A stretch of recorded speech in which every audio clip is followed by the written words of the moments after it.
आइएगा। कहा कल आइएगा, कल शुभ मुहूर्त है, कल मैं दान दूंगा।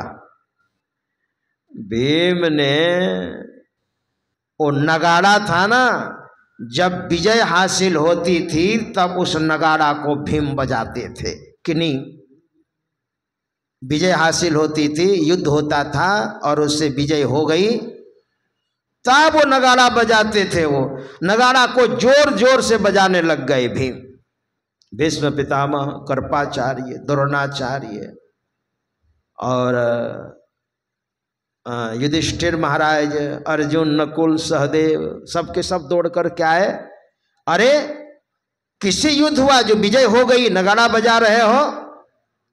कहा हमारे भाई साहब महाराज युधिष्ठिर ने काल पर विजय प्राप्त कर लिया है, इसलिए मैं खुशी के मारे नगाड़ा बजा रहा हूं।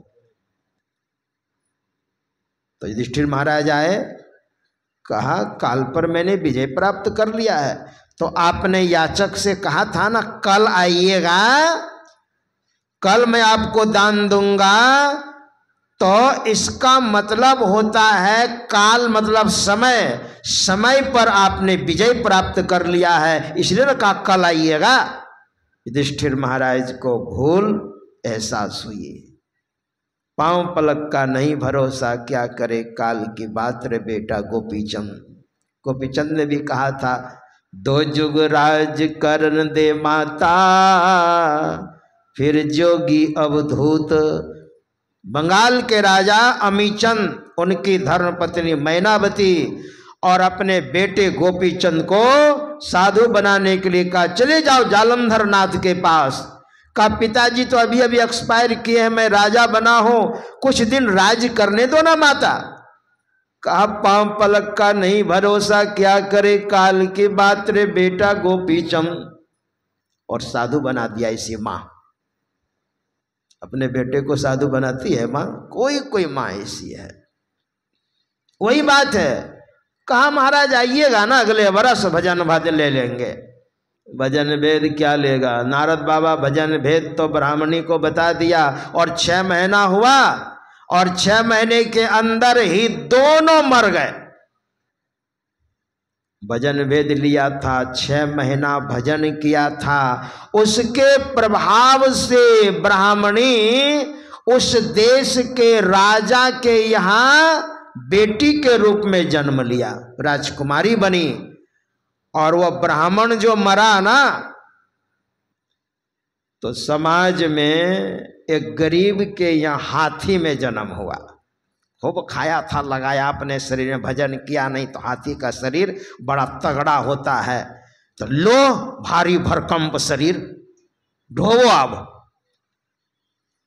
शरीर तो मिल गया हाथी का, शरीर तो मिल गया राजकुमारी का, लेकिन जीवात्मा तो वही है ना, अंतःकरण वही है।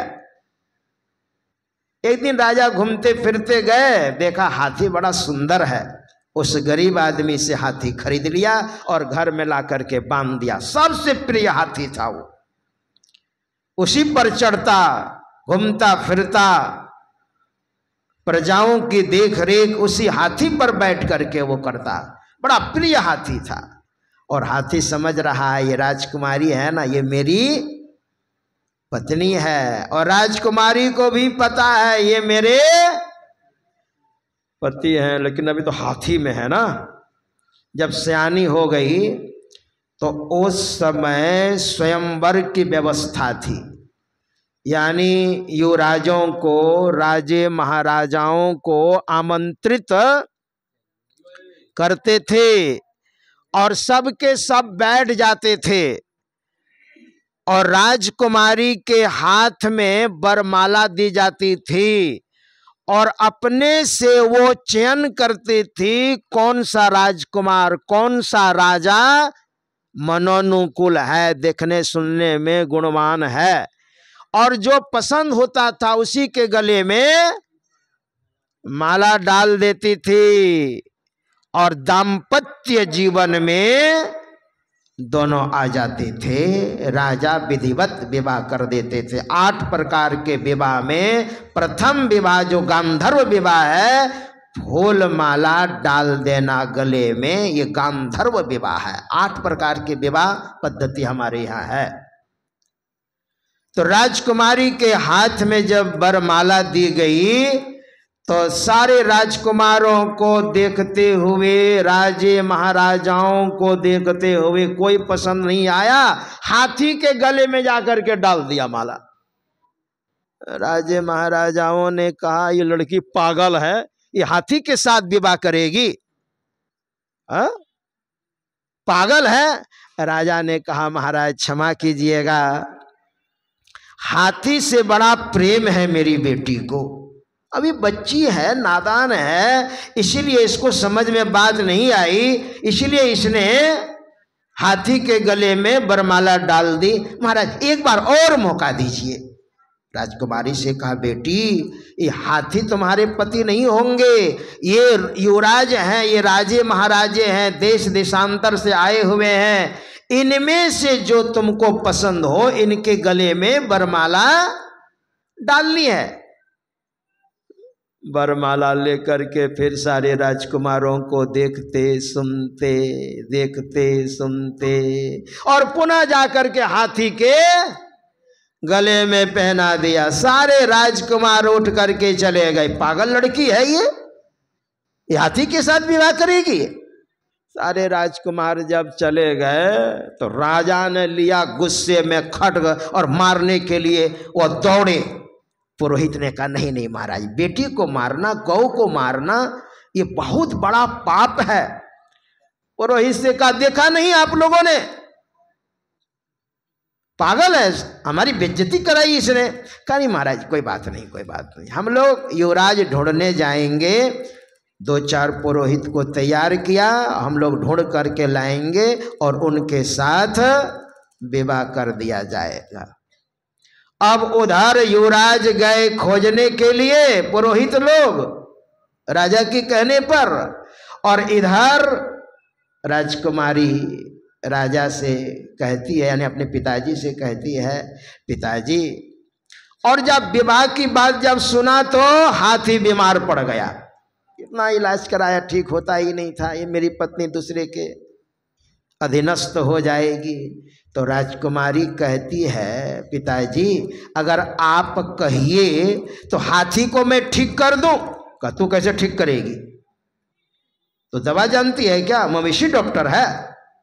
अरे कितना मवेशी डॉक्टर को बुलाया, कुछ नहीं हुआ, क्योंकि उस हाथी को बीमारी थी ही नहीं, तो ठीक होगा कहां से, ये तो अलग ही बीमारी थी, है ना। कहा ठीक करो तो कम से कम एक टेंशन तो दूर होगी ना। बहुत प्रिय हाथी था, बहुत टेंशन हो गया था। तो राजा ने कहा ठीक करो तो।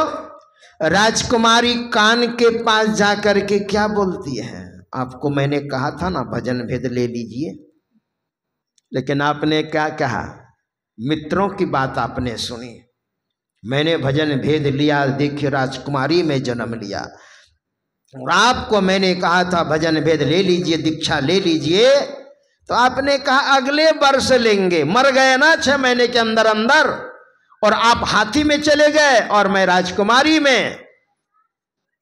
तो हिला रहा है सिर।